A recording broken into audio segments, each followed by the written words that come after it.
Hey everybody, Joe Haygood here, aka mclazyj. We're back. It is Saturday evening, and we are going to be playing some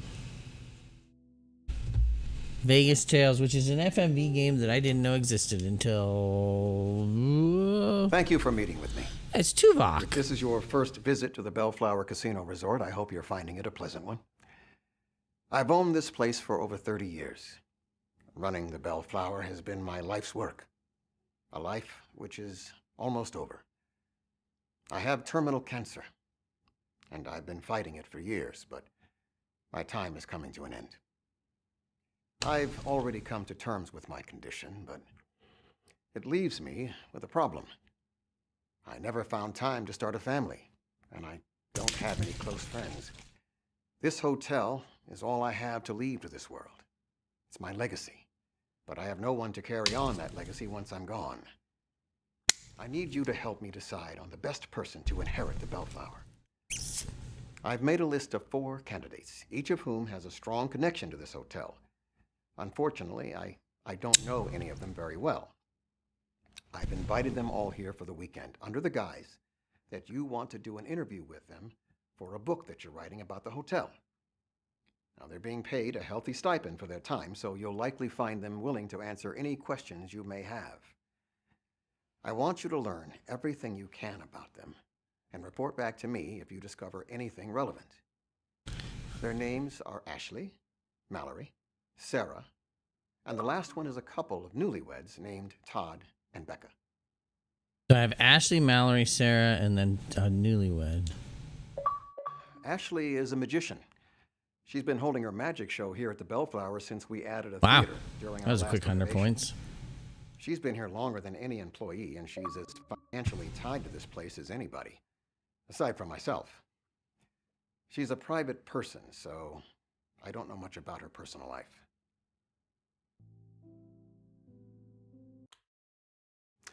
Mallory is the unluckiest person I've ever met. She's also one of the nicest. I've never seen so much tragedy befall such an undeserving person. I unfairly gave her a hard time when we first met, but we get along well now. I gave her a complimentary stay here at the hotel to apologize, and she wouldn't stop talking about how much she loved it here. I think she might even like my hotel more than I do. Like the others on my list, I don't know very much about her.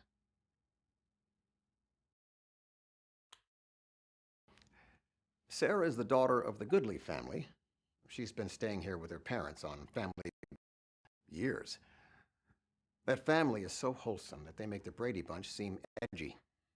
Wow. They're a welcome breath of fresh air. That sounds I love the weird. idea of someone with very strong moral values like Sarah taking over the hotel. I barely know anything about those two. Their names are Becca and Todd. Becca and Met them Todd. today when they were checking in. They came to Las Vegas to get married, and this trip is also doubling as their honeymoon. Yeah, I know it must seem odd to consider leaving my estate to a couple I barely know, but honestly, I barely know any of the people I'm considering. I figure that if they're staying here for their wedding and their honeymoon, then they're going to have a very strong emotional connection to the Bellflower Hotel. Plus, it almost seems like fate that while I'm trying to make this decision. I'm counting on you to ascertain whether or not they're good people worthy of consideration as heirs.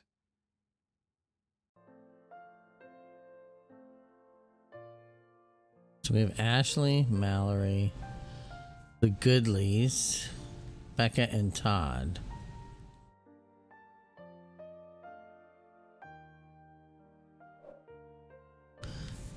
Who the heck are those on the cover then? They don't look like any of these people.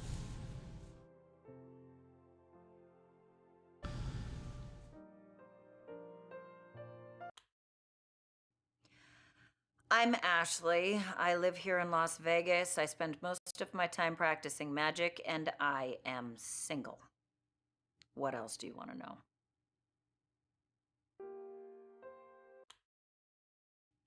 I've been performing my magic act here since the last time it was renovated. Huh. Never heard of the place before that. I like it here. I like Mr. Davenport, too. He's very hands-off. I appreciate the fact that he doesn't try to give me input about my show. Okay. I'm not great at dating. It's probably because I really don't enjoy getting to know people. That's why I think that dinner and a movie is the perfect first date. You have just enough time to exchange facts about each other, and then the food comes, and you can't talk because your mouth is full. Then you go sit in a dark movie theater, where talking is frowned on, and you watch a movie. It's great. Especially if you're with one of those people who insists on talking all the time. I'm great at breakups, though. Yeah, not very good at dating. I've tried dating apps, but I haven't found any that I really like.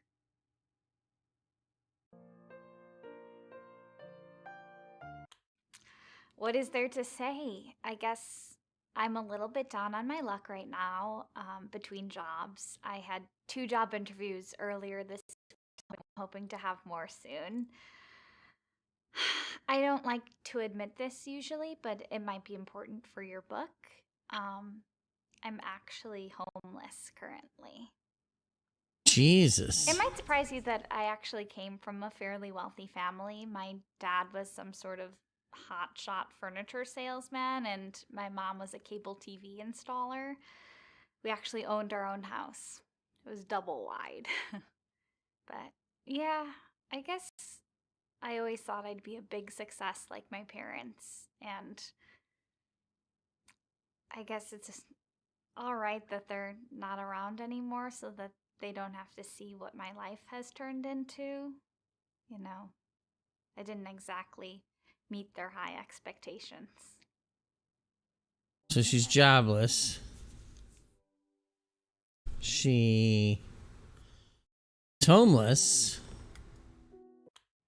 I used to work at the Bellflower as a professional gambler. That's actually how I worked. His security guards thought that I was cheating, actually, so they brought me in hours and hours of questioning. Thankfully, they looked through the security footage. They're not cheating. They could have just kicked me out, but Mr. Davenport was so kind. They put me in a room for a full week to make up for the trouble that had been caused. This is the nicest hotel I've ever been in. Okay. I'm Alice Goodley. I'm Walter, and this is Sarah. It's so nice to meet you. We're from Utah.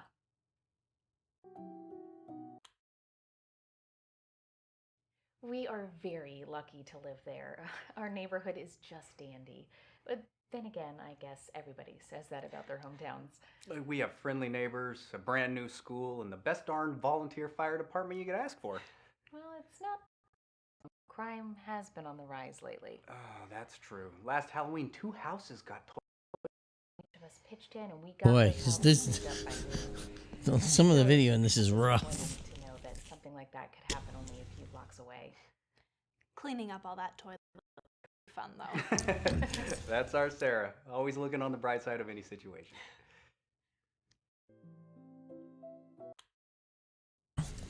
Being on the volunteer fire department is considered a huge honor in our town. There are too many volunteers every year, and they can only let in so many people, so it's very competitive. Well, the exception is on Thanksgiving. During the parade, they give town an honorary member. It's a nice gesture, and everyone gets very. We go all out for Thanksgiving. We go all out for all holidays in general. You should visit on Independence Day. We have a top-notch fireworks show every year. Oh, and don't forget about the Easter egg hunt. That's my favorite. Okay. Becca. Becca! My name is Becca. And I'm Todd. We're from New York City. This is where Todd said we had to stay when we came to Vegas. Yeah, we're in town for our wedding. We actually ran into the owner of the hotel while we were checking in, and he overheard us saying we were getting married, so he upgraded us to a big suite, which was such a nice surprise. And he was even more surprised when he asked if we wanted to be interviewed for your book. I mean, this is certainly turning out to be a memorable trip. I would hope it'd already be memorable, what with our wedding and all. Oh, of course. That was a poor choice of words on my part.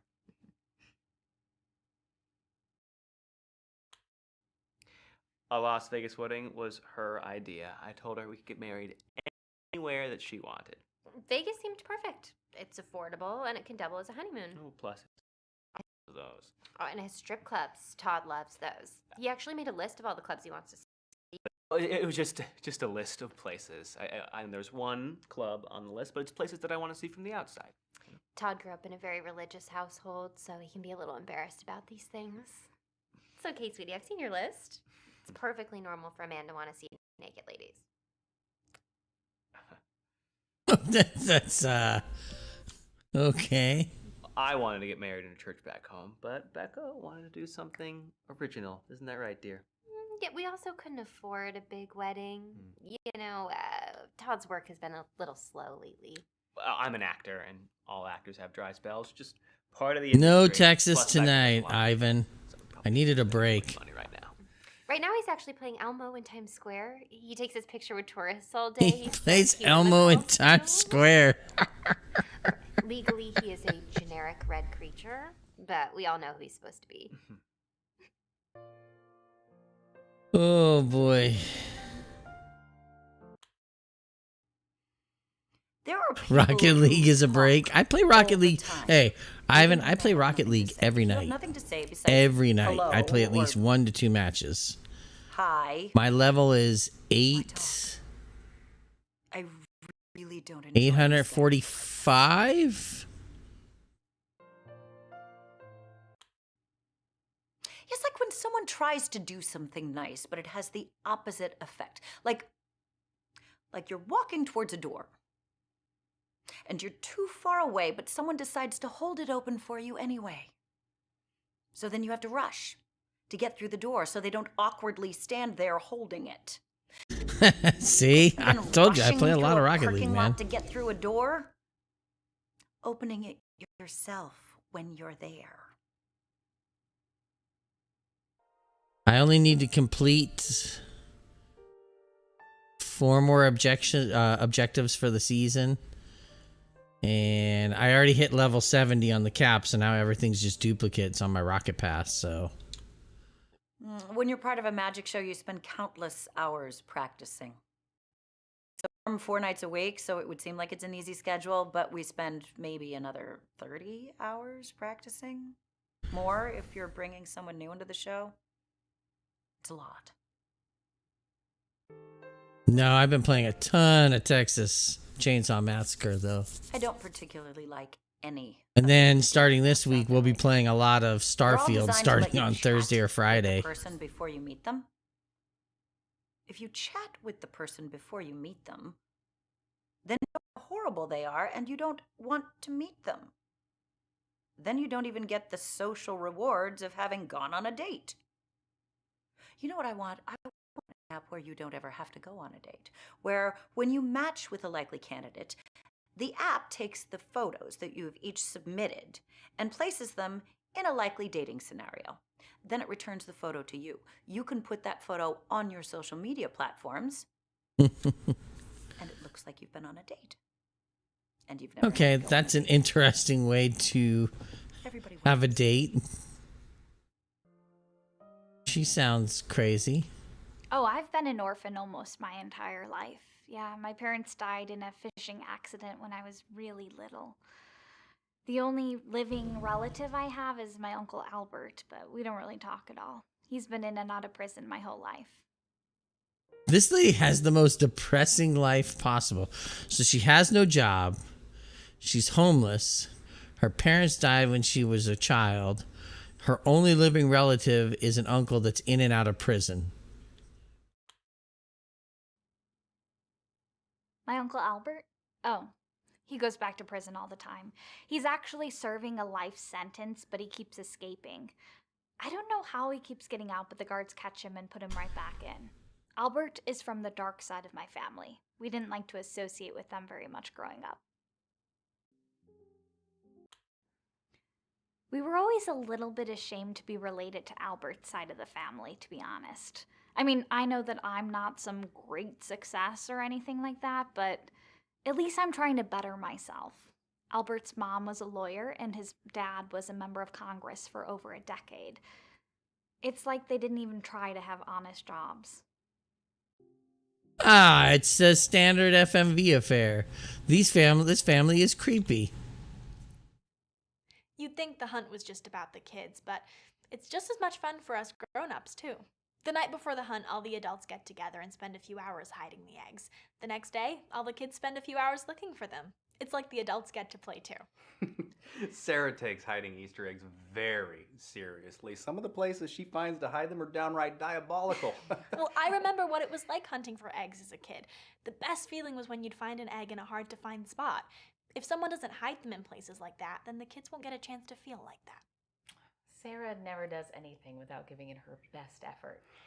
It's fine. It's not as good as some of the other FMV titles out there, but Sarah's learning to play the piano. the idea I'm not here that is good, that but the I'm guy trying who really hard. owns the Bellflower Hotel and Casino in Las Vegas is dying of terminal cancer. That's a great way to set up a I game. wouldn't want to be famous anyway. And he has found for me is 4 just like a random hobby, like you're knitting persons or Daddy's couples garden.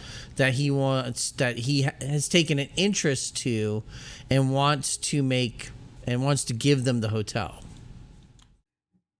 So our goal is we're lying and we've said that we're interviewing them for a book, but in actuality we're trying to suss out who would be the best Even if replacement I didn't have to live there for as work, the I don't owner of the think I'd hotel. move. Yeah, I mean, there are just so many things you can only get in New York. You can't get anywhere else. You should really visit if you haven't been before. There's this brony convention Todd goes to every year. I mean, even if we moved, he'd have to go back every year. No way he could miss it. It's all he talks about for a month leading up to it. Wow. They're supposed to be married, but they don't seem every time I see him, he seems to get angry with her responses. I think street performer is more of an appropriate term. He's never done any sort of stage acting. But I do have some exciting things lined up, mhm. actually. I'm going to be in an upcoming film in New York. It's a role in an unpaid student film. It's Wow. a very promising student film. It's going to be seen by a lot of people, and the exposure is worth more than the money, believe me. It's a film about campus safety. They say that new students are going to see it for years to come. I just wish Todd had booked a speaking part. He has the talent. Oh, well, thank you, dear. Thank you. Oof. Oof. Todd's family is She very just religious, keeps slamming him. very devout. Oh, I'm not less of them. No, you're just being modest. He's the only boyfriend I've ever had who insisted on keeping his virginity until we get married. I mean, how impressive is that? Dang. Yeah, I took out a lot of student loans. I would have been more than happy going to an affordable law school, but Daddy insisted I go to Harvard if I wanted to work at the family firm. So I will probably be paying that off for years. I don't know why Todd puts up with me and all my baggage. Don't. Oof. Now you might recognize him. He's from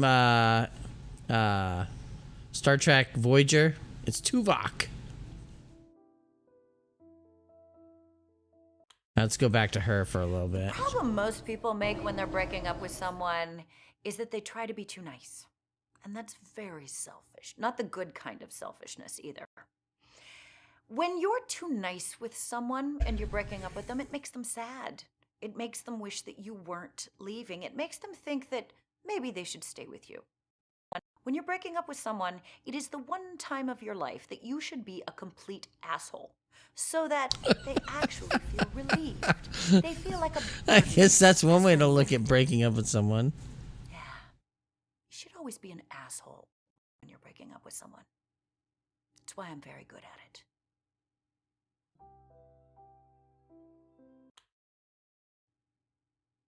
Everyone talks about selfishness like it's some sort of sin. Selfishness is necessary. Everyone wants good paying jobs. want them to be in our country and not another country. Everyone wants those good paying jobs to be in our city, not another city. That's selfish.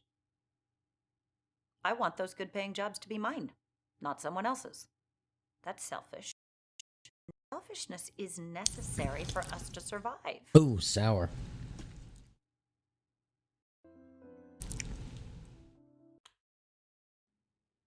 My parents used to take me fishing on the southern coast of Alabama. I don't think we were supposed to be fishing at the spot they found, but there was never anybody around to tell us to leave, so we did it anyway. It was really nice and almost like a real vacation.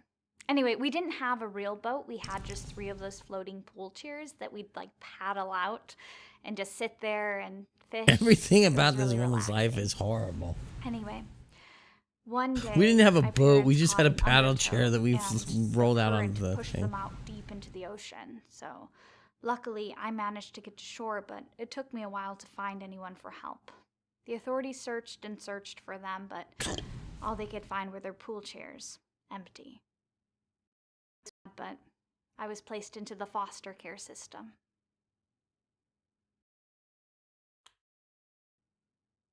I wasn't in the foster care system for very long. When I was 9, I was placed with a foster family, but unfortunately, my foster parents died the first night that I was Jesus. with them. A burglar broke in and murdered them. My foster mom was able to call the police, but by the time they arrived, they were already dead. And the police I'm couldn't starting to find the think burglar she anywhere. killed everyone. The prosecutor on the case assumed that I had murdered my foster parents and even accused me of killing my birth parents. So he got the judge to sign off that I was going to be tried as an adult instead of a child, even though I was only 9. Luckily, they did find the real killer, and it turns out he was just really good at hiding, and he was in a crawl space under the house. So, unfortunately, due to this legal loophole that in Alabama I was now considered legally an adult, so I was out of the foster care system and I had to find a job. So I worked in a coal mine. It wasn't the work I wanted to be doing, but it paid something. And then when I was 18, I moved out of Alabama. Oh my goodness. I didn't have much money saved up, so I had to hop onto a train like they do in the movies. Only it wasn't exactly like how they do it in the movies because there were no big empty cars with those open sides that you could just hop right onto. The best I could find was a small platform that stuck out from the train a couple of inches. I was able to put my feet on that, and then there was a handle that I could cling to. I figured that I could just stay like that for an hour and then I'd be across state lines, but unfortunately, the train picked up a lot of speed and I was stuck clinging onto the train up until Detroit. Oh my goodness. When people get that famous, they lady, move to the man. big city Everything so they about can her make life lots of is money. horrible. Once they've made all that money, they move to the place they really want to live. I already live in the best place I can imagine, so why would I leave in the first place? I get the feeling like all these people are going to have like this just dark a reveal if we choose them. I like to make sure my family's eating at least some natural organic food. Everything is so processed these days, and you can really taste the difference when you eat fresh vegetables straight from the garden. Daddy works really hard on his garden. I don't consider it work. I enjoy it. Plus, it gives me a chance to spend time outside. Adults are weird. They can do anything they want, but if they want to, I don't know, play in the yard, they won't do it unless they find an excuse. I love Sarah's outlook on life. I do crocheting and knitting. I make clothes and blankets that I donate to local homeless shelters. You know, we used to just donate money, but there are just too many people in need.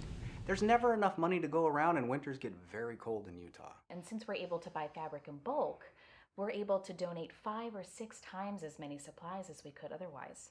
The hats she makes are really nice too. They're so much more comfortable than anything you can buy at a store. Oh, you're so sweet. Thank you. Boy. Kennedy, Seymour, and Cartwright. Michael Kennedy's my father. Barbara Cartwright is my mother. It's not the biggest firm in New York, but we do all right. Okay. Oh, I'm not a student. I just responded to an ad on the internet. He actually dropped out of high school. I wanted to focus on my career. Yeah, I was actually working for a cell phone company at the time, and it was a great job. I was making good money, and I wanted to move up, but they downsized, and a lot of us lost our jobs. They laid off all the sign spinners at once, which was such a shame because Todd was so talented at it. Oh, We actually met when he was sign spinning on the corner of my apartment. He caught my eye right away. Wow. My father doesn't really like Todd. Oh, maybe at first, but I think we get along better now. Todd really wants to impress my dad. That's actually part of the reason why we're having this budget wedding. I'm sure Daddy would have paid for a big wedding if I asked, but Todd wants to prove to him that we're self-sufficient. And we are. You know, my parents didn't get married until years after they'd already been legal partners. At that point, my mom had already a long list of clients, a really great reputation, so that's why she kept her own last name. Yeah, plus they would have had to change the name of the law firm. I mean, they had to print new business cards, order new signs. It would have been a big hassle, right? That's why I'm keeping my last name. So if everything goes according to plan right before my dad retires, I will get made partner at the firm. That way there will still be a Kennedy in the name. Also, Becca Boner just doesn't really have a Becca Boner would have been her last name. Oh, Becca Boner.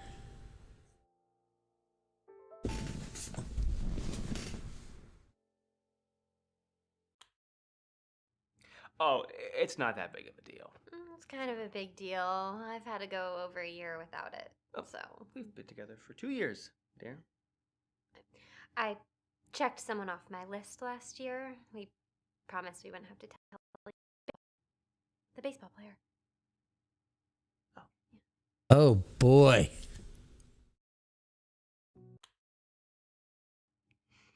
You know that list every couple makes of people they're allowed to sleep with if they ever get the chance to without it being considered cheating? Yeah, which isn't really fair because I don't sleep with anyone. I'm trying to change that for the past 2 years.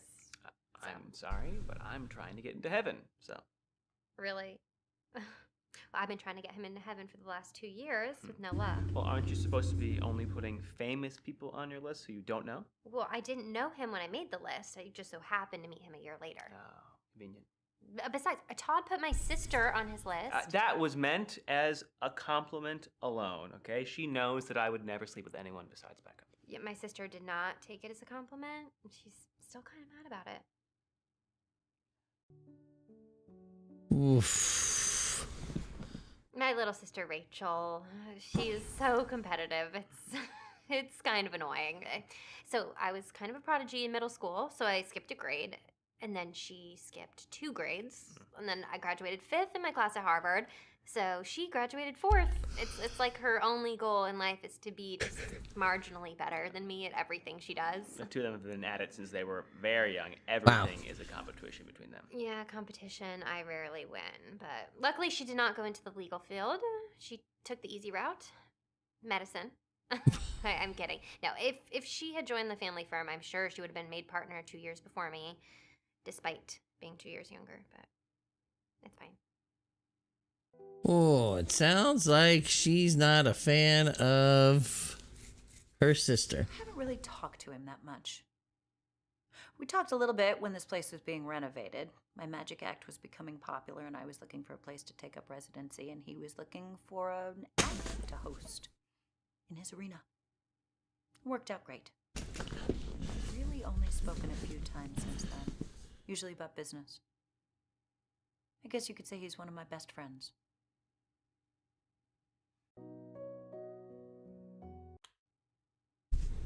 I don't like interacting with people unless there's a purpose. I would say I'm a people person, but I grow weary of them quickly if they overstay their welcome or talk. I prefer quiet types who show who they are by their actions. You know, a lot of people will have shallow, fake friends who will tell you all about their day, but they'll never lift a finger if you need to move or get rid of a body. I really don't like people like that. Okay.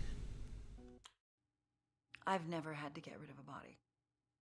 But if I did, I wouldn't be stupid. about it. You know, everybody just tries to bury the body or throw it in a river with something heavy on it, trying to keep the cops from finding it. The cops are going to find the body. But if I was going to get rid of the body, I would throw it in the river with a bungee cord harness attached to it, and then I wouldn't attach the other end to anything. So when the cops found the body, as they're going to, it was murder. They would just assume it was someone stupid who deserved to die. I mean, people win Darwin Awards every day. Why not take advantage of it? Okay. Well, I hadn't intended on going to Detroit, but since I was there, I decided to make the most out of it. I got a job as the mascot at a children's restaurant. It was kind of a cheap ripoff of Chuck E. Cheese. And I had a costume that wasn't so much a cute mouse as a scary rat. But luckily, the kids didn't seem to mind too much. But I was only there for a little bit anyway. The first time I got my paycheck, I went to the bank and I was still in my rat costume. And unfortunately, 2 bank robbers came in also in costume. So when the police showed up, they assumed that I was with them and arrested me along with them. I was able to sort things out at the police station and I got off, but my picture in costume was already in the newspaper. So my boss didn't like seeing his mascot on the front page of the newspaper for bank robbery, so I got fired. I got fired.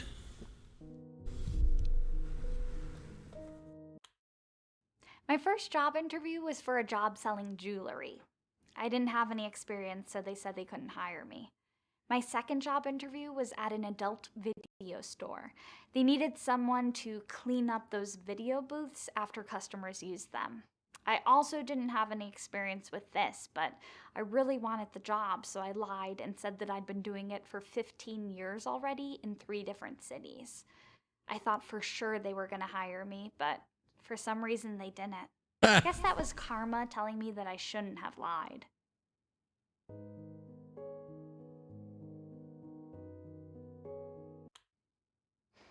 I wasn't always homeless. Actually, when I was in Alabama, I had 3,000 square feet to myself. I felt like a wealthy land baron or something. But I didn't have a house on the land, but I did have a really nice tent at first.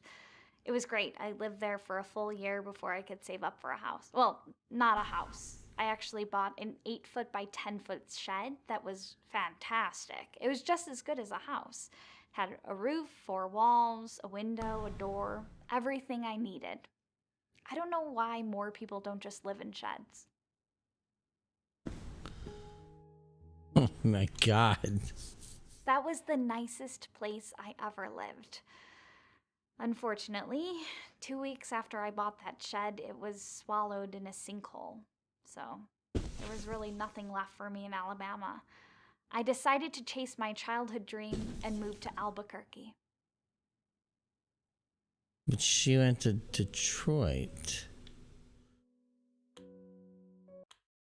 Ever since I was a little girl, I wanted to move to a big city.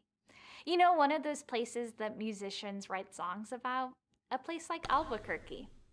When I finally moved to Albuquerque, it exceeded my expectations. All the glitz, all the glamour, it was incredible. And the best part was the people were really nice. It was great. I'd probably still be there today if it weren't for the puppy incident.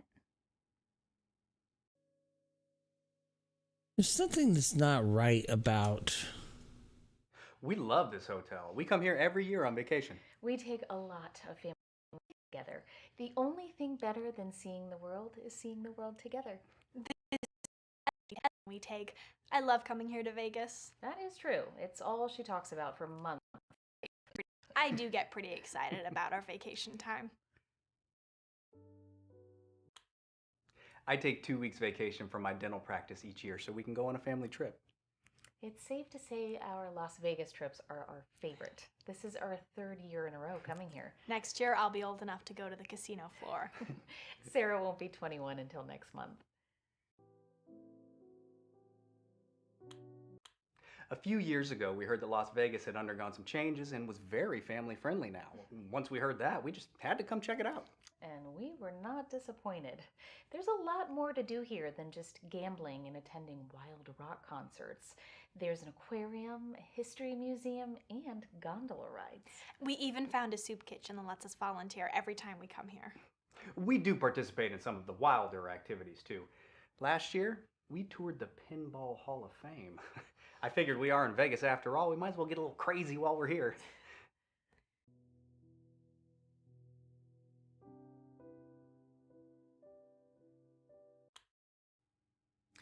Doesn't bother me. If she wants to keep her own last name to help her career, I'm in full support.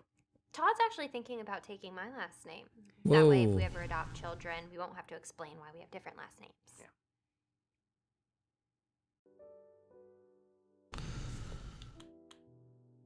Brony convention. It's a convention for My Little Pony fans. Yeah, it's not. It sounds. I mean, lots of adults go. Actually, it's almost entirely adults who go. Yeah, I think the TV show is super sweet, but I've only been with Todd once. They don't really like girls going. I think it kind of messes with the whole bro part of Brony. Oh yeah, Becca here loves the idea of adopting children. Also, we can't really have children of our own because Todd's been sterile ever since his motorcycle accident. Oh, at least my accident was cool. His friend Greg jumped over a bunch of people on his motorcycle trying to make a viral video. So Todd and all these guys, they were laid down head to toe leading up to the ramp. And Greg almost made it, but his back tire came down right between Todd's legs. We don't need to describe every detail. Oh, right. I actually have it on video if you want me to send it to you. That's not necessary. Greg. Yeah, Greg is my best friend. He's a great guy. He's a guitar player. It's hilarious. He does this bit every time I see him where he tries to convince me to dump Todd and go out with him instead. It's so funny. It's a little mean, but it's obviously a joke. He does it right in front of Todd. I promise you, it's very funny. Maybe you have to be there. It's not that funny. No, it's very funny. Not that funny. Oh boy. Yeah. Oh yeah. Greg is in a band. They're always trying to get me to join. It's a Kiss tribute band called Hug with 2 G's. Their whole gimmick is that they only play acoustic versions of Kiss songs. Yeah. That's the reason why I'm not going to join. That and Todd only plays the calliope. That's that steam organ they use in the circus, you know. Kiss only uses it in one song, so I don't really see why Todd would have to join. We had one in our house when we were growing up, and I actually didn't have any interest in playing it, but I learned it because it was there. So. He's kind of shy about performing in front of other people. I totally used to be the same way when performing gymnastics in front of an audience. He keeps promising he'll play it for me, but he never does. I promised her that I would play it. My birthday was 3 days ago. I meant next year. Holding you to it. Okay. Oh boy. So I just moved out of my parents' house into my parents' apartment, and I didn't really know my way around the area. So I was running late for a meeting, and when I went outside, I saw Todd spinning his little arrow sign on the corner. So I went up to him and asked for directions, and instead of just telling me where to go, he spun his sign all impressively and pointed in the right direction. That was like the cutest thing. Oh, well. She came back after a meeting and she asked for my number, and we went on our first date the next day, and I knew she was the one after our first date. Mm-hmm. I knew it after the third. Oh, did you? Oh boy. You've never heard of the Darwin Awards? They're my favorite. Oh my They're named gosh. for Charles Darwin, based around his survival of the fittest. And She got so genetics excited about that. stuff. So, Whenever someone dies doing something that is so stupid, they do the human race a favor by draining themselves out of the gene pool, they get a Darwin Award. I used to love watching them on the internet, but now really it's just fails. They aren't legitimate Darwin Awards. So I watch a lot of roller coaster disasters instead. They're great too. She's so not a nice person. Oh, it's understandable if you didn't know that I had my own magic act. I'm not on any of the posters. I used to be. But I learned early on that audiences expect a magician to be male. So I hired a male presenting actor as the magician. I started working as the assistant. Ticket sales, foomp, shot way up.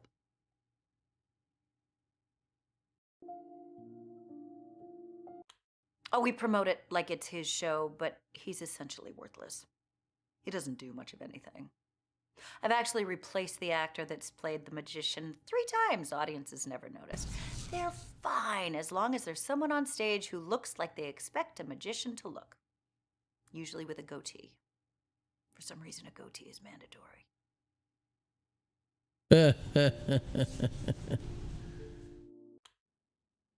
Oh, that was the wildest thing. I actually ended up here in Vegas by accident, but while I was here, I figured I might as well try gambling. It turned out I was extremely bad at it, though, and I actually caught the eye who asked me to be a professional gambler for him. So he would give me money to play craps, and then he would bet on me losing. And we actually made a great team, and he made a ton of money off me. But the casinos started noticing what was happening, and they started kicking us out. Mr. Davenport was the only one who was really nice about it, though.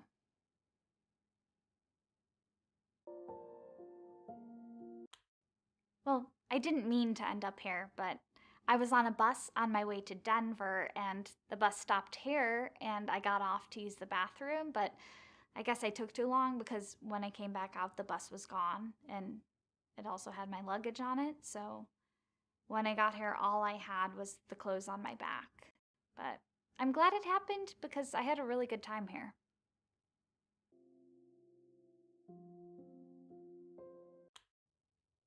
My father and grandfather were both dentists. All the men in my family were. Well, except for my brother Stephen. It's a family tradition. Stephen is quite the rebel. He lives by his own rules. He's a pediatrician in Salt Lake City. That's clear across the state from us. He only comes to visit a few times a year, usually on holidays. We do drive up to Salt Lake City once in a while. My friend Linda lives there too, so we get to visit her and Stephen in one trip.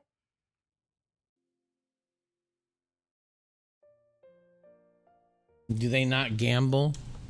None of us gamble, but I don't understand why it has such a bad reputation. I've never gambled before, but I do want to try it when I turn 21 next year. I've tried it. Gambling isn't really for me, but it seems like an innocent enough pastime. Linda was my best friend back in high school. She was a bit of a troublemaker back then. To be honest, I was a bit of a rascal myself. It's true. Alice and Linda were big mischief makers. Now, it may seem hard to believe now, but Alice was quite the prankster in her teenage years. How come I've never heard about this before? Well, I'm not very proud of some of the things I did, so I don't talk about them much. Can you tell me about one of them? Please. Okay. Every April Fool's Day, Linda and I would send someone a pizza they didn't order as a prank. We paid cash, so it couldn't be traced back to us. And we'd also tip the driver so they wouldn't get stiffed in the gratuity. I hope none of those people were trying to lose weight. That could knock someone off their diet. We were young and reckless. We didn't think about the consequences back then. I understand. I certainly got into my fair share of trouble when I was younger.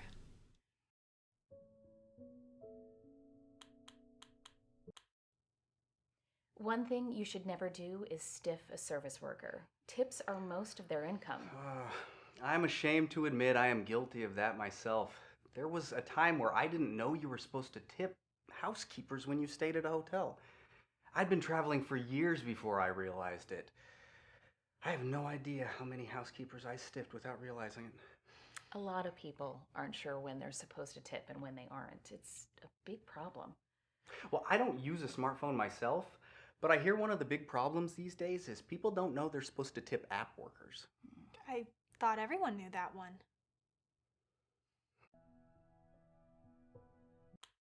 We're a flip phone family. Oh I my love flip gosh. phones.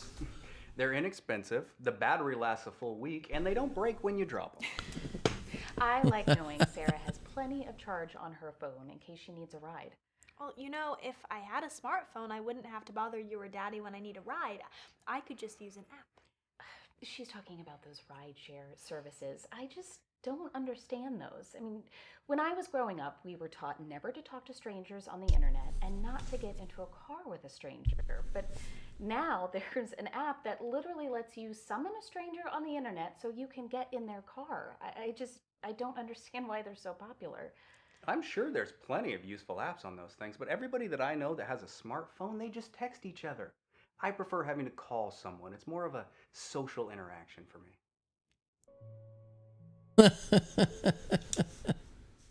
We've never been to a rock concert. We really should go sometime, though. Walter wasn't the biggest fan of rock music for the longest time, but it was Sarah that convinced him to give it a try. All the rock music I heard growing up just seemed so edgy. I figured it wasn't for me. Daddy just hadn't listened to the right bands. That's true, because I wasn't the biggest fan of rock music either, when all I ever heard were wild groups like the Beatles and Billy Joel. If Sarah hadn't shown me that there were less rowdy bands out there, I'd probably still be missing out. It is amazing how much Sarah's changed our lives.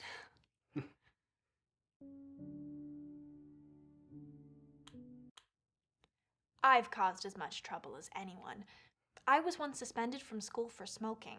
Another time I got detention for a whole week for cutting class. I'm no angel. I skipped study hall and snuck into the school gym. The principal caught me and I got a week's detention. It's really not a very interesting story. Well, that's not the whole story, is it? You didn't mention why you went to the gym. I was helping to set up a surprise party for the principal. His school was coming up, so we had to do something for him. My study hall teacher knew and gave me permission to skip class, but I couldn't say that without ruining the surprise party. Still feel bad about lying to the principal. Lying is sometimes okay when it's to help the person you're lying to, like when we got you your glasses. I know, Daddy, but it still feels wrong. What about the glasses? Sarah used to babysit a little girl named Emily. She really looked up to Sarah. She always said she wanted to be just like her when she grew up. One day, Emily had to get glasses, and she looked really cute, but she hated how they looked. She was super self-conscious about it, and she couldn't even stand to go to school anymore. That's when Sarah came to me and asked if I could get her vision checked. She figured if she wore glasses too, then Emily wouldn't feel so bad about them anymore. Daddy took me to get tested, but unfortunately my vision was 20/20. I've never seen somebody so disappointed to have good vision. That's when I took Sarah to the mall to get her a pair of fake glasses.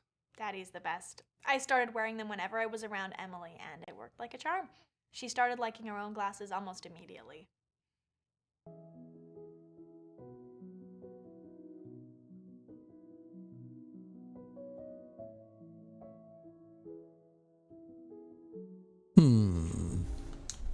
Our trips to Salt Lake City are one of the few things we have trouble agreeing on. There's just so much to do, and everybody wants to do something different. I like to go to the zoo. Sarah likes, and Walter likes the Natural History Museum. We started playing a board game right before our trip. The winner gets to pick where we go. Sarah usually wins, but she's very gracious when she does. Last time she won, she picked the zoo to make Alice happy. I won twice in a row. I would have felt selfish if I picked the planetarium both times. Plus, we hadn't gone to the zoo in forever. It wouldn't have been fair. Isn't she just the best?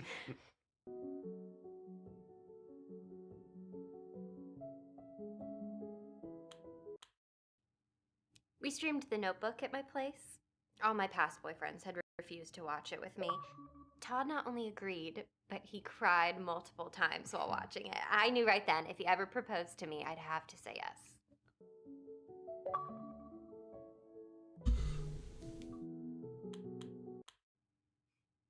Todd's proposal was the most unique one I ever had.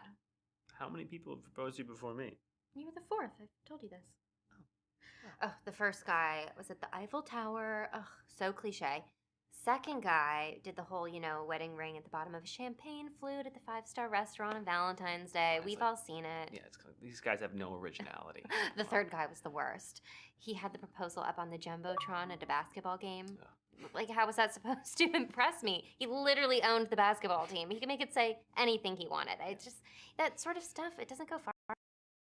Just the lucky one. What's the next question?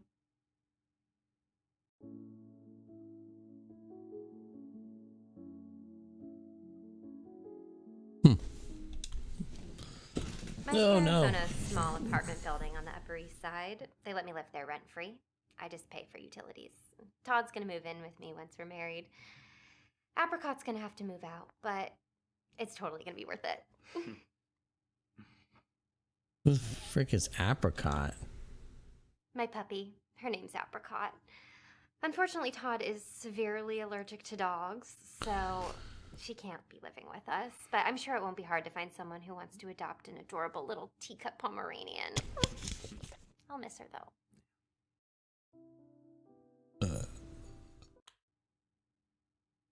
Oh, there were a lot of them. Am I right? They were all so full of themselves. They were either rich or famous, or both rich and famous. The worst combination. That doesn't impress me. They weren't as great as they sound. Okay. No, some were actually very cool. But I don't really talk to them anymore. Todd gets a little jealous when I do. But Todd hangs out with all of his ex-girlfriends, except Lily, of course. But, I'm not really worried about them. He's definitely not sleeping with them, so.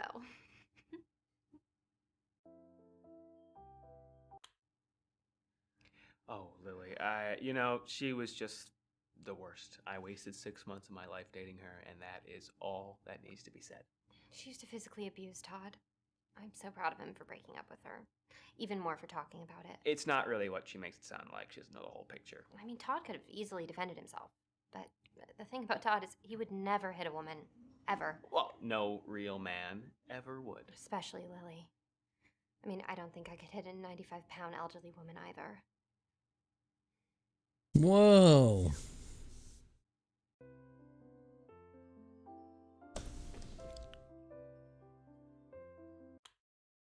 I'm not mad about it. My act has actually gotten a lot easier since I started working as an assistant and not the magician. I'll let you in on a little secret. The assistants are actually the ones who perform all the tricks in a magic act. The magician really is just there so that people have something to keep their eyes on. They're gonna watch him, see if they can figure out the trick, see if he's doing anything sneaky. Everyone really just ignores the girls in the shiny outfits. But we're the ones making the tricks work. Now, magic is all about misdirection. The magician is the biggest misdirection of all. You can get away with anything as long as someone's attention is focused on something else. That's the key to all of magic, half of life. Everyone knows it. Nobody cares. Back when I really was an assistant, I worked for a magician, the great Zambini. He based his signature trick on this very thing. See, we were part of a traveling carnival, and it was outdoors. At the beginning of the night, the back of the stage, a Zamboni was parked. It was the Zambini Zamboni. And he would tell the audience that at some point during the evening, he was going to make the Zamboni disappear and no one would notice. So about halfway through the evening, we would have this assistant come out that the audience had not yet seen. Her name was Kelly. She was particularly... And the other assistants and I would help her up on top of a platform, and we would begin tying her up with scarves. We'd really take our time about it, make it very erotic, and Kelly would wiggle and pout and make these cute little squeaky gerbil noises. While this was happening, Zambini would pull out his keys and drive the Zamboni off stage. Then he'd run back. We would make Kelly disappear in a fairly standard trick, and when it was done, Zambini would be standing where the Zamboni was with his arms outstretched, like he had just accomplished the most amazing feat in the world. The audience loved it. They would clap like it was the best thing ever.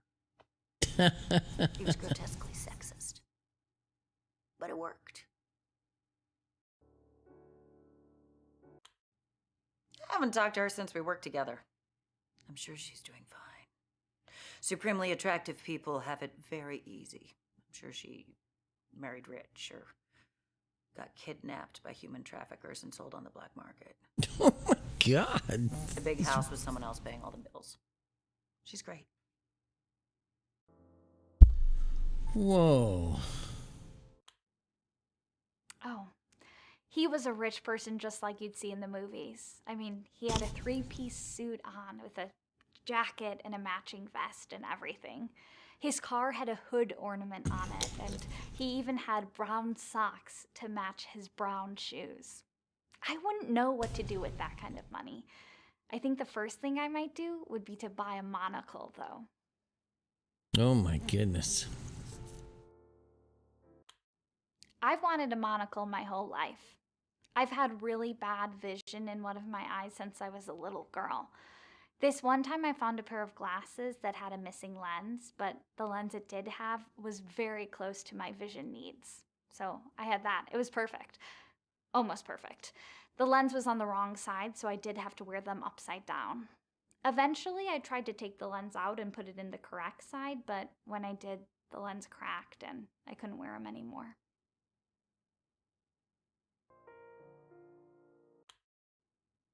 Well, I wasn't in Denver proper, but I was about half an hour away at this ski resort very close by. Anyway, I worked at the ski resort first as a ticket salesperson, but then I studied and worked really hard to become a ski instructor. But sadly, like all my jobs, it didn't last. The first time I took a group out to go skiing, I was supposed to bring them to an intermediate level hill, but unfortunately I read the color coding wrong and I brought them to an advanced hill. There's a huge difference between an intermediate hill and a hill. Oh my gosh. I of course lost my job. Well, yeah, you kind of fucked up. Oh, I've done it all. I've delivered pizzas, I had an ice cream truck, I worked in a pet shop, I even worked on a cruise ship. I've had some truly wonderful jobs, but sadly nothing ever worked out.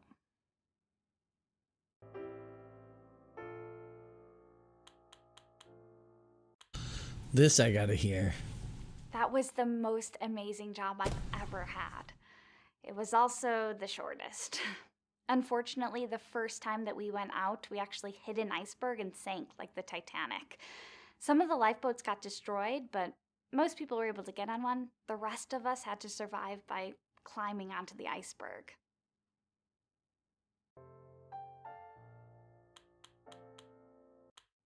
After the ship sank, there were over 80 of us stranded on the iceberg, and we had no way to call for help, no food, no water. So out of desperation, we took off our clothes and we tried to form a sail out of them, hoping that we could ride the iceberg to shore. That didn't work, did it? The sail we made out of our clothes didn't end up working, and it didn't move the iceberg at all. Actually, after an hour, it just blew away in the wind anyway, so we were just left there half naked and freezing. Luckily, a cargo ship came upon us, and they were able to rescue us from the iceberg. But we didn't speak their language, and they didn't speak English, so we couldn't explain to them why we were all half naked on an iceberg. They dropped us off in Quebec after a very awkward trip.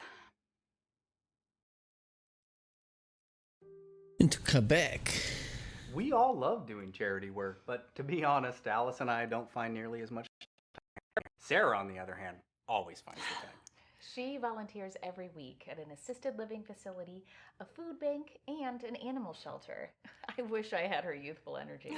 Thank you. They're just being modest. They both do plenty. When I was younger, I did what I could. Now all I really do is make the occasional donation. What about when we went to the beach last summer? That's true. We spent the day cleaning the beach, and we had a contest among ourselves to see who could collect the most trash bags worth of litter. Daddy won by a full bag. It doesn't matter who fills the most bags. What matters is doing our part for the environment. Every piece of litter you pick up off the beach is one less piece that'll make it into the ocean. That's what Daddy always says. That's what Daddy always says. Daddy. I was walking to my next class when a kid I didn't know dropped a pack of cigarettes. I instinctively picked them up for him, but just as I did, a teacher happened to see me holding them and sent me to the principal's office. I couldn't say they weren't mine without telling on the other kids, so I got suspended. It worked out for the best. The kid eventually felt bad that Sarah was taking the blame for him and told the principal what really happened. Then he later became Sarah's first boyfriend. Oh, yeah, I want to hear about this. It's not what it sounds like. A couple of girls at school were playing a prank on this kid, Tommy. He was really unpopular. They pretended he had a secret admirer and started passing him all these fake notes. They were just building up his hopes to crush them. Eventually, so many kids got in on the prank that nobody even knew where it started. I didn't want to see him get hurt, so I pretended I was the admirer and we dated for 2 months. He turned out to be a nice guy, but I was only 17 at the time and nowhere near ready for a boyfriend yet.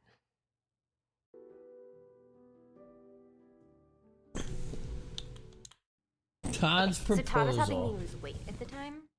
She asked me to help.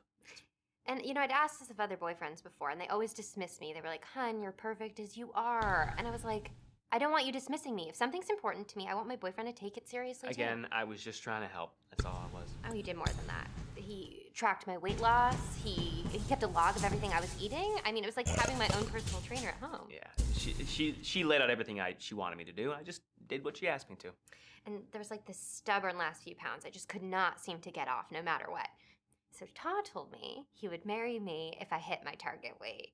And that was all the incentive I needed. I shed those last 3 pounds stat. I lost it so fast he didn't even have time to save up for the ring. Well, I thought I was going to have more time. I literally just didn't eat for 4 days. Wow. That's all the motivation I needed.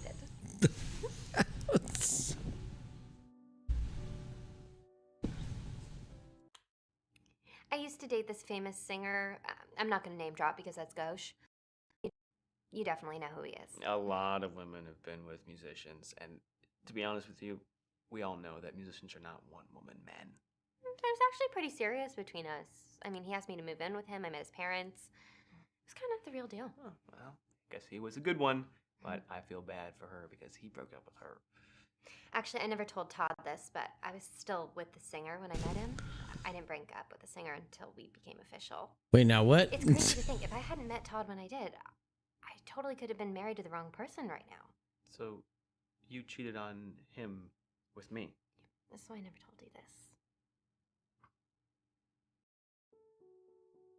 Oof. We just decided to skip the whole engagement ring thing and the wedding band thing. It's such an outdated concept. Plus, Todd thinks it's a waste of money. Well, engagement rings are a scam. There's a great Adam Ruins Everything video about that, actually. Yeah, plus I deal with a lot of high-profile clients at work, so if I had a ring, it would have to be huge, something that Todd couldn't afford, really. I know that sounds shallow, but, people really do judge you for the clarity and size of your diamonds, so it's best I just don't have one at all. Okay.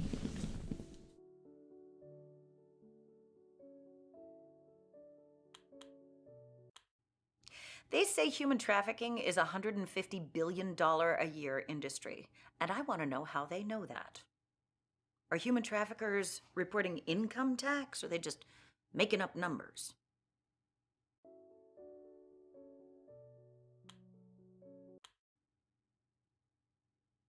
You can buy anything if you know where to look. I used to buy weed on the dark web before it was legal. I know there are people who buy fake IDs on the internet. Anything. You can find it.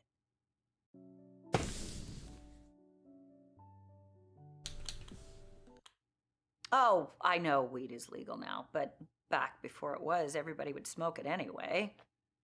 It was just one of those crimes you never got in trouble for. Like speeding or practicing medicine without a license. That sounds like something right there. The sale of human organs is a multi-billion-dollar a year industry. And who do you think is taking those organs out of the people who lose them and putting them into the people who need them? I doubt it's someone practicing with a license. But I'm not doing it. I am not involved in that industry. I dabble in taxidermy, but I am not skilled enough to take a kidney out of someone and put it in someone else and have one of them live. Okay. I don't know what happened to the other survivors. When we got to Quebec, we all just separated. Hitchhiking back to the United States from Canada was really unpleasant. Everyone only spoke French and I was still half naked. Luckily, someone did stop and they had a pickup truck, so they let me sit in the back, and they stopped 20 miles from the New York border, which was great because I only had about a 6-hour walk back to the States.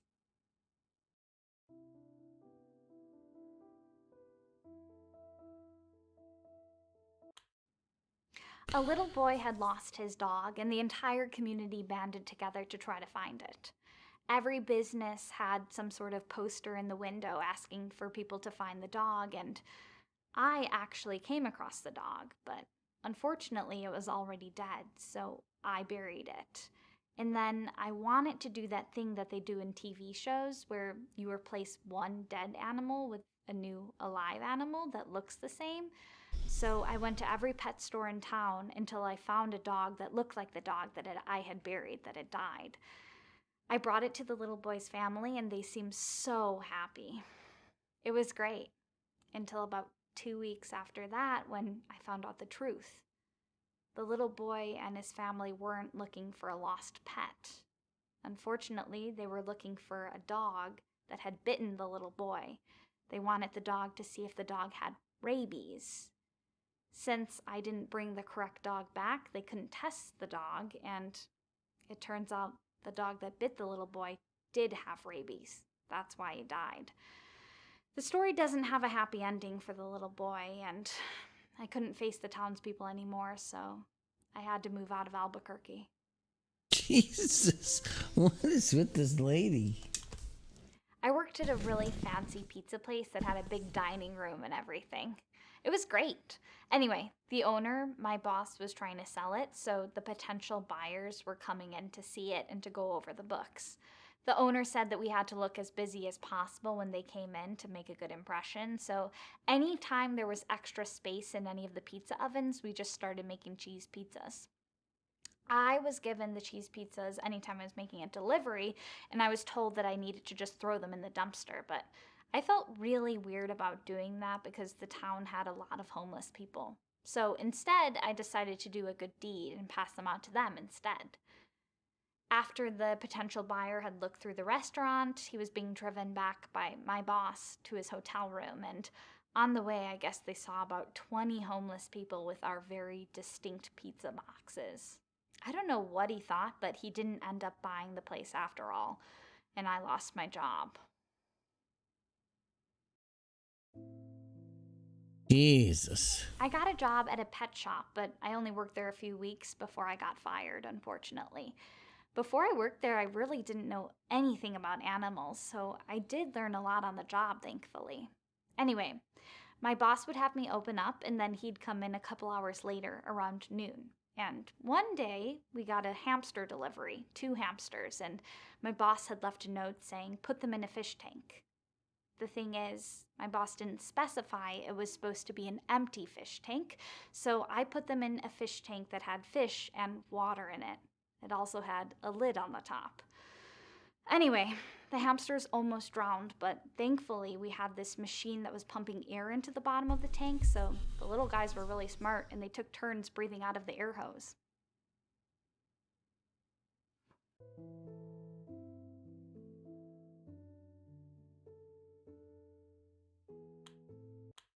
I love volunteering there. Some of Sarah's best friends are residents there. She's talking about Harold and Eleanor. I've learned so much from them. They love having her there too. They tell me all the time. Walter and I thought we did our fair share of volunteering, but Sarah puts us to shame. It really shouldn't count as work if it's fun to do.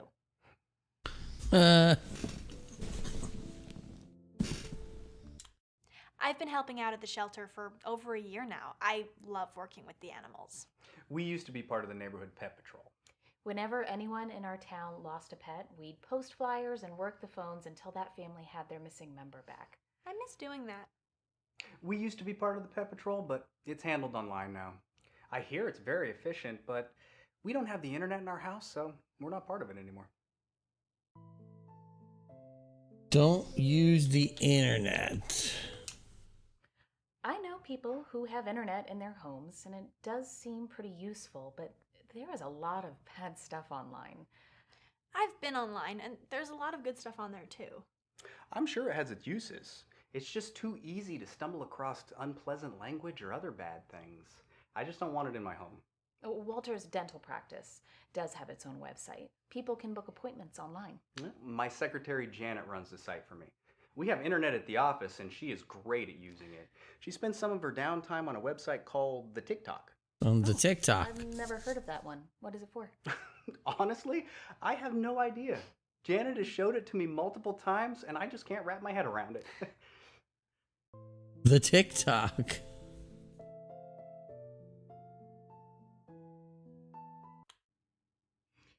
Our firm represents a number of well-known clientele. I'm not really at liberty to name names, but there's a few athletes and politicians who you might have heard of. You know, I was actually an athlete. I was the star player on my high school football team. And I would have gone pro. Everyone would know my name, but I had a knee injury, so. Oh, yeah. I mean, look at him. He would have totally made the NFL had it not been for the injury. I mean, once he kicked a 20-yard field goal in a high school game, like, that is extremely unheard of, from what I understand. I almost went to gymnastics, but that didn't work out for me either.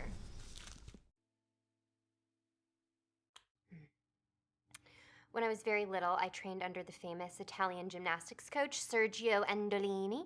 My parents were convinced I was going to make it to the Olympics. I had the leotards Stop. and... That's enough. Sergio Endolini isn't a real person, all right? We're not married. The only reason I said we were married is because I wanted to get a free room upgrade at the hotel. As you can tell, he's a cheapskate. Well, as you can tell, she is a hooker. Okay, I'm not a hooker. I am a sex worker. Oh, so I'm so and we didn't even have sex because you were busy crying the whole time. Not true, not true, not true. No, it is kind of true. The only reason I'm still sitting next to this person is because I wanted to be paid for this book, so... And now you've ruined it, so thank you. I ruined it. Yeah, You're did. the one who made me look like a complete loser. He kind of is. You know what? I'm sorry for wasting your time. Goodbye. Can I still get paid? Oh, boy.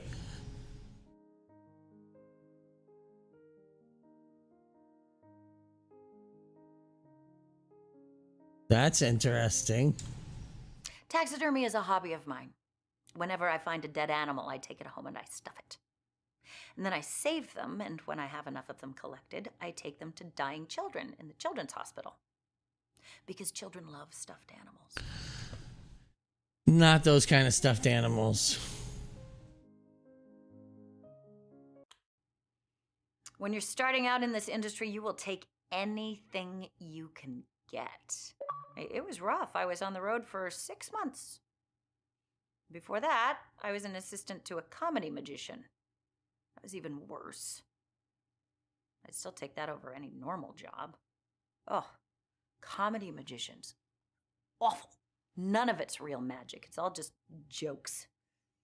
I don't have any jokes in my act. Well, I have one, but I don't do it every night. I just save it for when I have a heckler.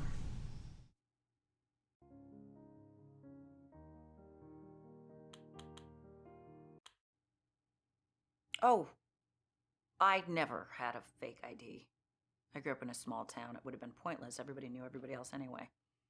And really, the only reason to have a fake ID is so that you can buy beer before you're old enough. And I don't drink. I did buy a lot of beer for other kids when I was in high school, though.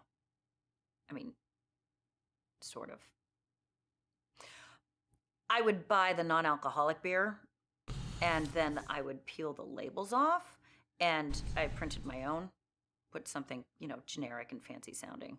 And then, during study hall, I would just sell it at a drastic markup. Nobody ever called me out on it. I don't think they ever figured it out. I even remember hearing some of the kids brag about how much beer they were able to consume. Oh, they must have been very shocked when they attended their first college party.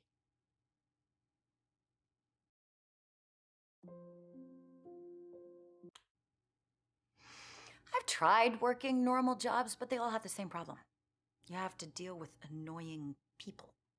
You're not allowed to hurt them. I worked in a call center once. That wasn't too bad. You couldn't touch the people to hurt them, but we were given scripts, which I'm sure were designed to emotionally torture whoever we talked to. The sadists that wrote them were really good at their jobs, too. Yeah. Oh, and there was this computer system they had to navigate before they were ever even allowed to connect with us. Did a great job of wearing down their will to live. By the time they got to us, they're hanging on by a thread. Yeah, that was nice. Boy, she's such a narcissist. Most people are annoying. Some people take it to a whole new level. Some people are professional at it. Like those people who work in lotion kiosks at the mall. They know their product isn't any good. If it were any good, they would sell it in a store. But no, they're at a kiosk, harassing people who walk past until someone is so guilty that they can't just ignore them, and they stop.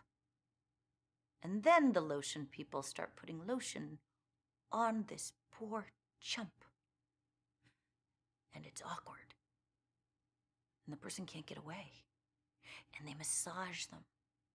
And it's awkward. And the person can't get away. Until this poor, poor slob buys something that is unnecessary and overpriced just to make it stop.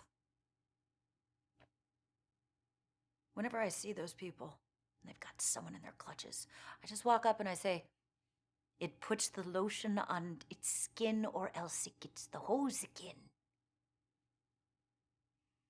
They never seem to know how to respond to that. Okay. Hold on a second. I'll be right back.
All right, let's get back to it. I just needed a snack. I was feeling blood sugary.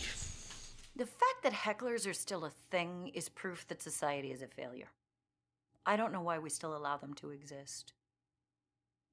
I have a good way of dealing with them, though. Whenever we get a heckler that's too bad, I mean, it's really bad, Excuse me.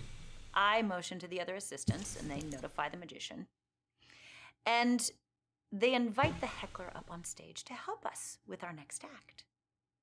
So I bring out a specially made tall box, and the magician announces that he is going to make the heckler disappear. We put them in the box, we wrap the box up with chains, and we wheel it off stage. The audience loves it. They laugh, they clap, the heckler's never heard from again. Works great. Then backstage, I feed the heckler to my alligators. I don't have alligators. The box only opens one way. I push it up against an exit door, and when the heckler opens it, they can only leave. I've gotten exactly 2 negative Yelp reviews. Worth it.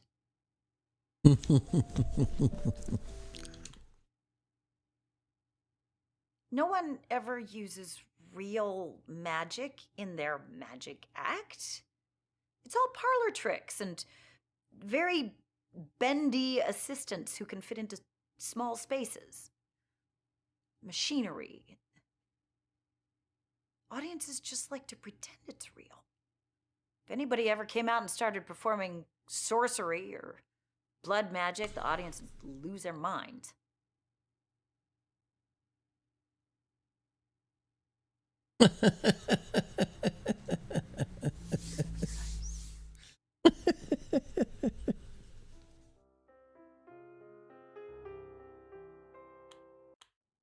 I know they say you shouldn't hitchhike because it's dangerous, but the thing is, I've had a lot of luck hitchhiking over the years.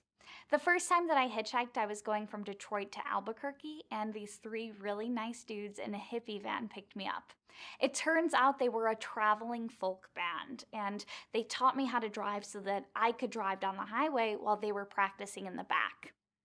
It took a really long time to get to Albuquerque because they kept having to stop for shows, and we did have to camp in their van every night, but it was still great. You know, I've met my fair share of famous people over the year, but this was really cool because they were real musicians, and we got to get pretty close. Also, by the time we got to Albuquerque, I was so good at driving that I passed my driver's test the first time. I met Orville Redenbacher at the airport once. It was awesome. He was in line trying to get his luggage, and I thought, should I approach him or should I not? You know, I imagine a famous popcorn magnate like that is probably constantly having groups of people swarming him, trying to get his autograph. But anyway, that's one of the famous people that she's met was Orville Redenbacher. I love your popcorn commercials, and he was really flattered and turned out to be a super nice guy. He even signed my cast. Anyway, that was in 1997. That was in I found out later 1997. that he had actually died in 1995. He had actually died in 1995, so it couldn't have been him. but it was a really nice old man. It was still a really fond memory. I don't think so.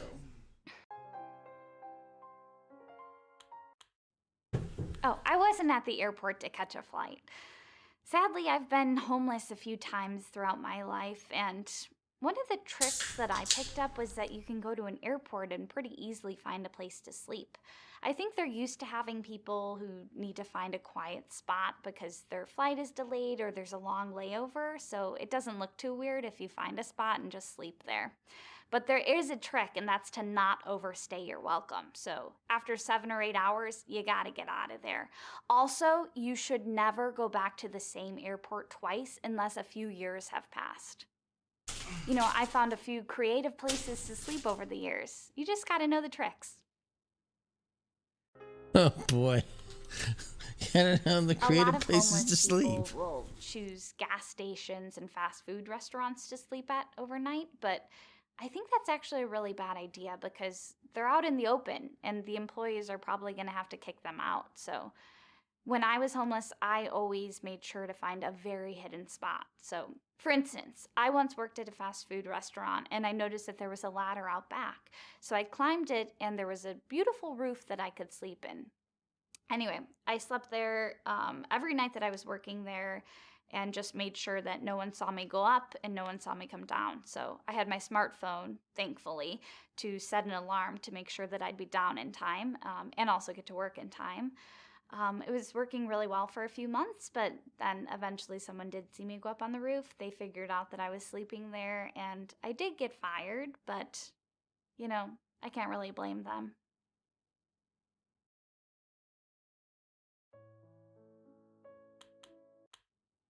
I broke my arm at the zoo. You know those signs that warn you not to feed the animals?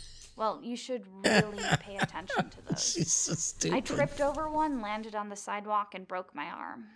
It was okay though because I had an appointment at the hospital later that day anyway, so I just had my doctor fix my arm then. And these people, they creep me out. I've known Janet for years. She's Keep waiting for them to just start saying I one play of golf with us. her husband, One of Frank. us. They're good people. Frank and Janet invited us up to their fishing cabin this weekend, but we had to turn them down. We didn't want to be rude by declining, but fishing really isn't our cup of tea. I just don't see how snatching another life form from their home could be fun. What did those poor fishies ever do to us? I agree. But not for Sarah that used to reason. only volunteer there once a month. She wanted to work more, but they didn't need the help. True, but when Sarah wants something, she finds a way to make it happen. While working there, I learned that a lot of the local homeless people were illiterate. She talked them into letting her use their facility to hold a literacy class once a week. It's every Friday night from 6 to 9. There wasn't a lot of attendance at first, but it's a pretty full class now, and I've made some good friends there too. It's the one night a week that I let Sarah stay out until 9:30 now. I don't want her coming home that late, but she's really making a difference in people's lives. I want to find out, like, the daughter has this horrible streak that she's just tearing it up. Harold is the friendliest person you'll ever meet. He can go on for hours about the past. He used to own the hardware store in town when I was a kid. They had a toy section that was only a few feet wide, but it felt like a full toy store to us kids. You know, the way you're going on about the past makes you sound a little like Harold. Well, I don't think I'm quite the storyteller Harold is. He really likes to go into detail. That's true. He once told me a story about toilet paper that lasted for 20 minutes. It was a good story. We've all heard that one. Harold likes to go on and on about how toilet paper rolls have gotten smaller and smaller over the years. So now you have to buy a 12-pack of toilet paper just to get the same amount of toilet paper that used to come in a 4-pack. He has a point. I mean, if they still made them like they used to, my grocery trips would be a lot easier. Eleanor. Eleanor was a phone operator for most of her life. From what she says, there was a time when operators had to manually make phone calls go through. I can't even wrap my head around that. I've known Eleanor for years. She organized the town's first bake sale, and she always had the best Christmas decorations every year when I was growing up. Our town gets very into Christmas lights. Walking around and looking at all the decorated houses, it's a tradition for us. I prefer driving around. It's a lot warmer. can't disagree with that. Sarah and I don't like the cold weather as much as Walter does. Oh, I've always loved the winter. Playing outside in the snow is one of my favorite things growing up. I've made more than my fair share of snowmen. I'm more of a summer girl. Me too.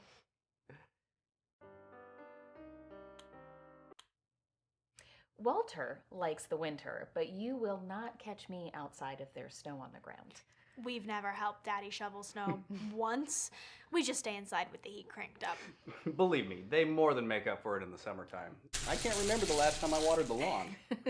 We do love finding excuses to work outside during the summer. I'm starting a charity car wash. I already have a bunch of other girls signed up. We're starting on Memorial Day. I love the car wash idea. There are always plenty of worthy charities that need the money. Plus, it's a lot of fun. It's like getting to go to a water park for free.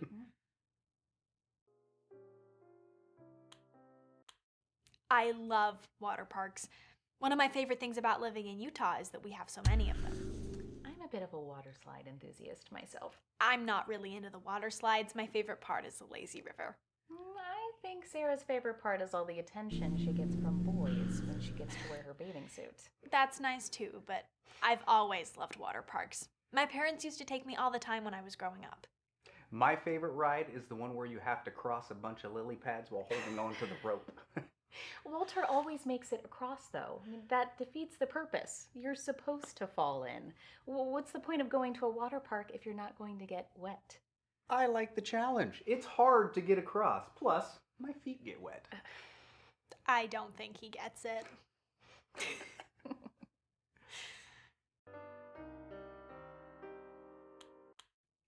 My mom and dad live just a few blocks away from us, so I get to see them all the time. Oh, did you think Sarah was our daughter?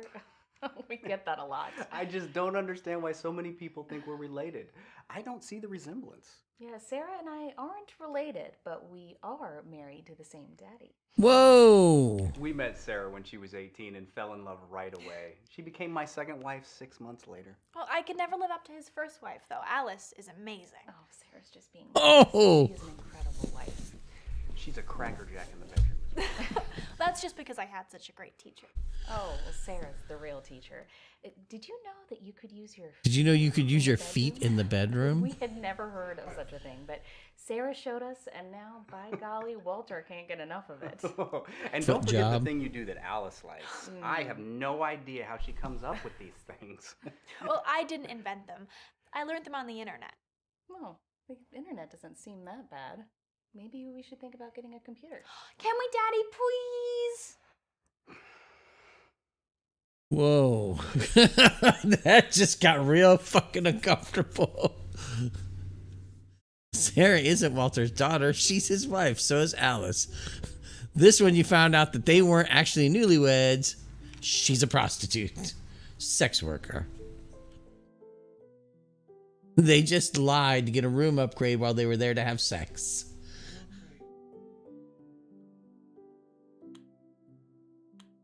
Well, him, that's Tuvok. He was on... Well, look it up. It's Vegas Tales. It's on IMDb. Yeah. Yeah. I like to visit kids in the cancer ward. Yeah, I ask them to draw me a picture. And then I trade them for one of their Yes. stuffed animals. It makes them feel better to barter. No one wants to be... That got real uncomfortable real fast. Even All of a kids. sudden, it's like, oh. Oh. All the pictures. You are doing something very illegal. They say that a piece of art Yes. at least doubles in value once the artist dies, and I'm sure their parents will pay top dollar in about a decade.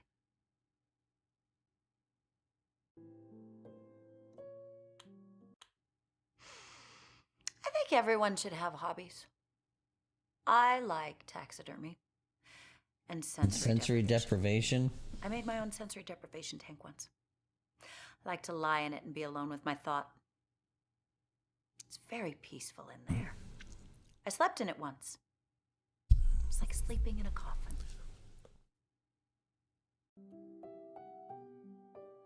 Society is a failure. Every aspect of our society has failed. Look at politics. We live in a democracy that is so divided, no matter who gets elected, half of the population is going to be miserable and angry. Families are divided, lifelong friendships are torn apart. We are so at odds right now that left and right Twix don't even come in the same package anymore.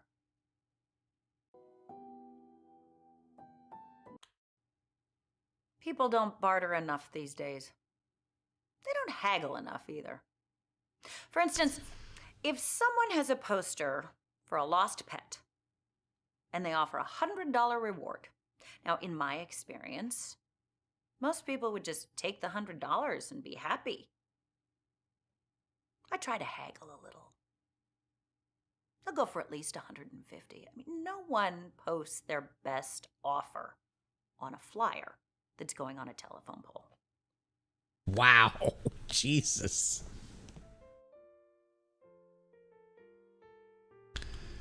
Sleeping in a coffin. Have you ever tried sleeping in a coffin? It's relaxing. It's cozy. There's extra layers of noise insulation in case you have loud neighbors. I slept in one back when I had college roommates.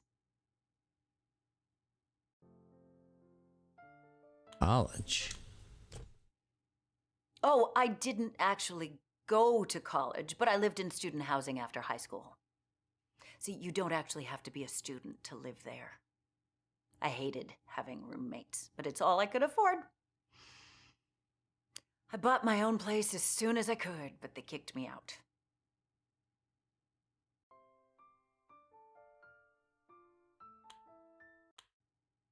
High school is awful.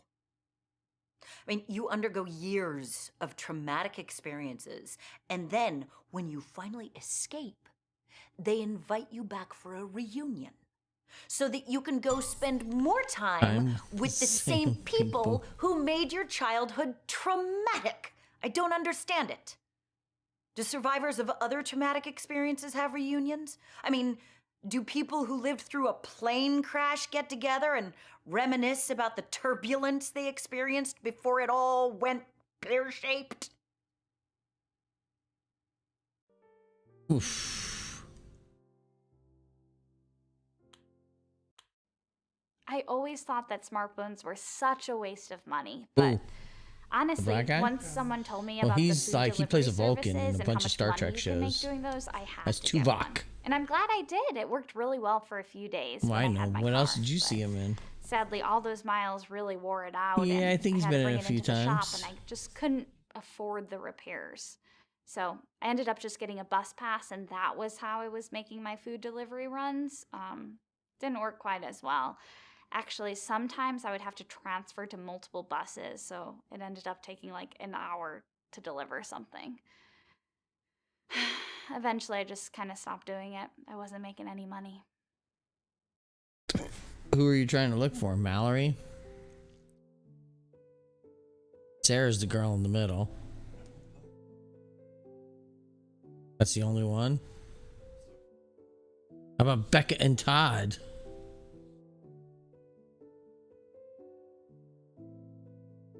She would be Becca. Becca!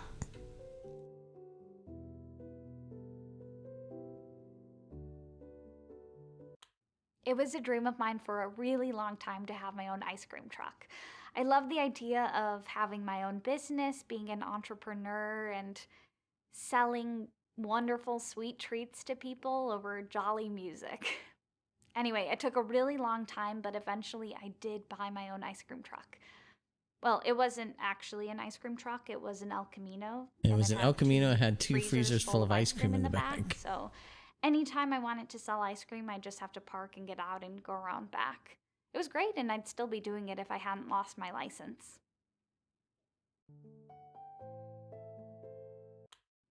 I wasn't just selling ice cream out of my El Camino, I was also living in it. The ice cream chests in the back were plugged into the cigarette lighter inverter, so the engine had to be running at all times so that the ice cream wouldn't melt. This made it really hard to sleep. Anyway, one night I had a few drinks and I was trying to sleep, and of course the engine was still running so that the ice cream wouldn't melt, and a policeman came over to see what was happening. I didn't know this, but you can actually get a DUI if you're drinking while your engine's on, even if you aren't moving, so I ended up being sent to prison. She got sent to prison. Oh, I've been to the hospital a lot. I tend to get hurt pretty easily. You know, I've had so many x-rays and MRIs. I'm surprised I don't have superpowers. I actually got really lucky with my prison sentence. I was sentenced to 3 months in prison, but they let me out after 2. Also, I was sent in right before Christmas, which was great because on Christmas Day, they gave everybody a delicious cinnamon bun. It was the best cinnamon bun I've ever had. I guess sometimes Lady Luck is on my side. I've broken a few bones over the years. I've been in all kinds of accidents. A hunting accident, a skydiving accident, normal stuff like that. Just normal stuff, you know. It's normal.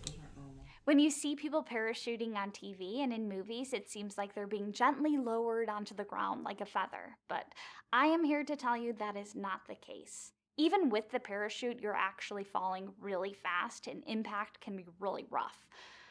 I found that out the hard way. I was walking around and a skydiver landed right on top of me. Actually broke my arm in 2 places and gave me a concussion. I never saw the skydiver again, which is too bad because I'll never have a chance to thank them. For breaking your arm in 2 places? Well, if it weren't for them landing on me, I wouldn't have gotten a concussion, so I wouldn't have gone to the hospital, and they wouldn't have given me an MRI, so I never would have found my brain tumor. They say there's nothing they can do for me, but at least now I know I only have 3 or 4 months left to live, so I can start checking things off my bucket list. So she's gonna die.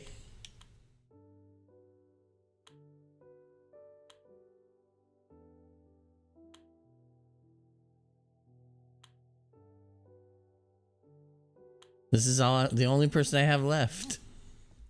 I bought a burial plot. No, one told me I I'll wasn't show. allowed to move in I've until already I was reached the dead. conclusions of the That other is a ones through my stupid dialogue rule. trees. I should have sued them. But they agreed to give me my money back as long as I took my coffin and left. See? So you should speak to someone else. You should speak to someone else. You should speak to someone else. So I found out Mallory has an untreatable brain tumor. She's dying. Sarah isn't Walter's daughter. Becca and Todd are on their honeymoon. I don't understand reunions or nostalgia in general. People cling to the past like it was the best part of their lives.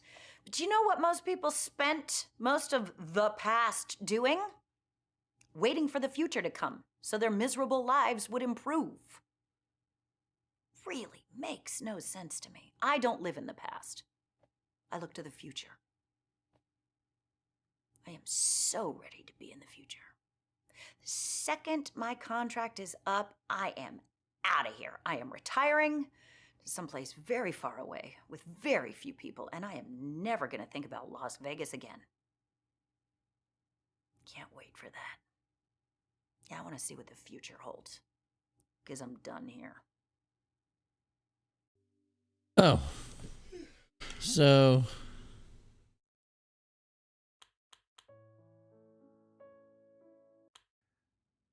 That's surprising. I would have thought she'd be more emotionally invested in the Bellflower after running her magic act here for so long. I guess I must have misjudged her. That poor woman never catches a break, does she? I don't suppose it would be logical to leave a hotel to someone who's not going to be alive much longer than I am.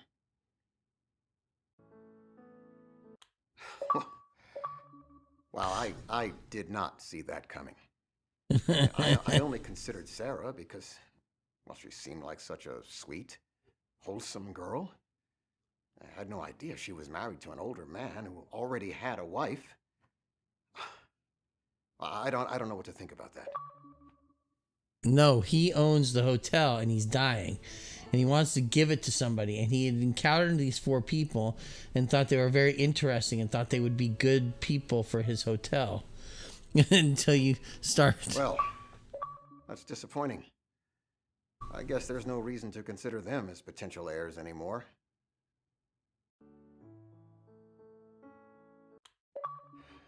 All 4 candidates have potential problems, but someone has to take Someone over has the to hotel. take over the hotel. I don't have any more potential heirs, and I've run out of time to keep searching. Now, you've spoken to all of them. Who do you recommend? I'm honestly gonna go with Ashley. She was the most honest of them. Don't trust the living.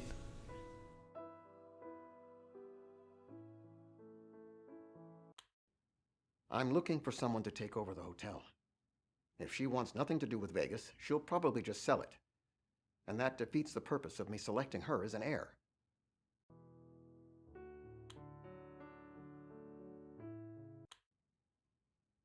I hadn't thought about it that way. She might not feel a connection to this place right now, but once she becomes the owner, that may change. I'll have my lawyer put in a stipulation that if she inherits the Bellflower, she cannot sell it, just to be safe. Would you like to tell her? It only seems fair that you be the one to give her the good news. No problem. You're someone I can stand talking to. Okay. Did I win? Do I get the hotel?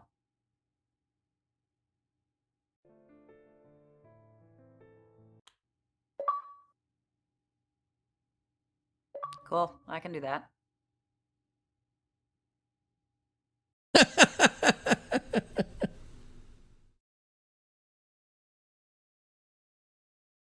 Wow.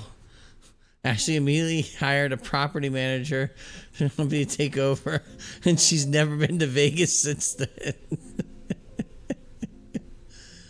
Oh man, that's fucked up. Social worker.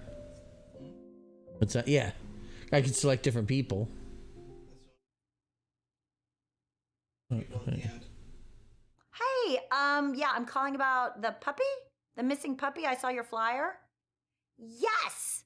I do. I found it. Now, you mentioned $100 reward. Yeah, I think you can do better than that. No, I was thinking 150. It's a really cute puppy. Well, then maybe your son can come up with an extra $50. Maybe a lemonade stand? Maybe a lemonade stand.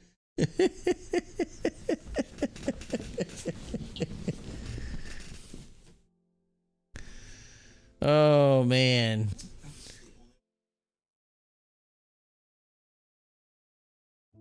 I think so. I don't know if you can find different ways to get to the questions, but I think at the end of the day, you eventually find a question that.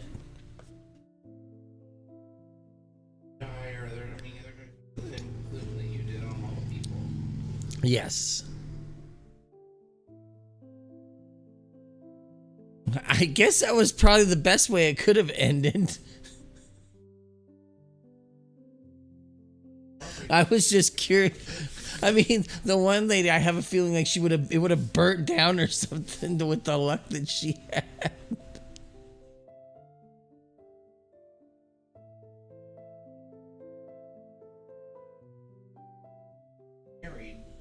Oh boy, no.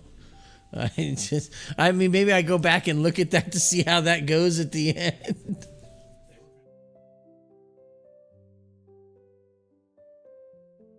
They're into foot stuff. I'm just kidding. Oh, that's gonna do it for us tonight. That was an interesting experience, that's for certain. But yeah, we'll be back on Monday with more. So until then, thanks for watching. I'll talk to you later, Ivan. All right, bye.